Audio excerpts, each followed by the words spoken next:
बोसोरनि थाखाय थिना दोननाय माइ बाख्रिया सिलिंखार। आखाइजों हमथुम हमथुम थोरसियाव दैखांना बस्थायाव सोदों दुखुथिया बर' बिमाया।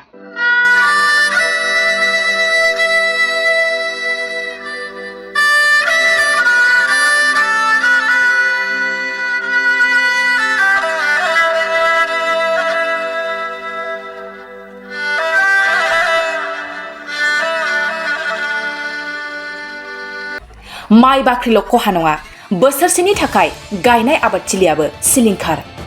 न' बां बिफां लाइफांफोरखौ हरखाबै फैनानै गाग्लोबलांदों मैदेर फालोआ।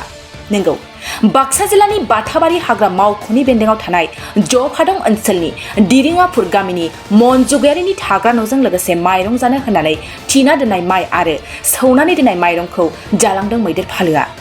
मिथिनो मोननाय बादिब्ला मैदेरनि गाग्लोबनायनिफ्राय नखर बिगोमानि जिउआ खुनुरुखुम रैखा मोनो। थांनाय हर गेजेरनि 12:30 रिंगायाव फैनाय मैदेरनि फालोआ दिरिङापुर गामिनिनो पवन चन्द्र गयारि, नन्द गयारि, दिपेन दैमारिनि गय बिफांफोरखौ सेफायनायजों लोगोसे मानिक बर', तुतुल गयारिजों लोगोसे गामिनिनो गोबां आबादारिफोरनि माइ आबादखौ जानायजों लोगोसे गाग्लिनानै सिलिंखार खालामलाङो।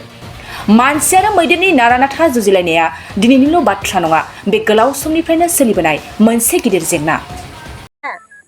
12:30 फैदोंमोन, बाय बुजायानो फैदोंमोन, ओमफ्राय माइ माइरं न' गंसे सेफायलांदो आरो बेलेगखौबो एसे बोदलाबलांदो। जेब्ला मैदेर फैदो जोङो बेलेग गंसे न'आव दंमोन जोङो, ओमफ्राय जेनथेनसो बासिबाय। मैदेरखौ गुबुनफोरासो फैनानै रैखा खालामफैदों। माइया जोंना दुलि गेजेरसे दंमोन, मनब्रैसो खहा जादों, ओमफ्राय मुथासे खहा जादों। मानसिफोरखौ जेबो खालामाखै।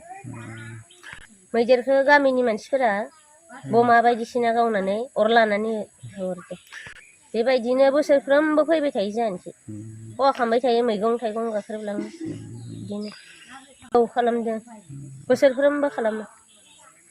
मैदेर होबथानो थाखाय सरकारखौ जोङो खावलायनो सानो। मा बुंनो सानो? मैदेरनि रैखाथि नांगौ जोंनो, बिदिनो सानो जों।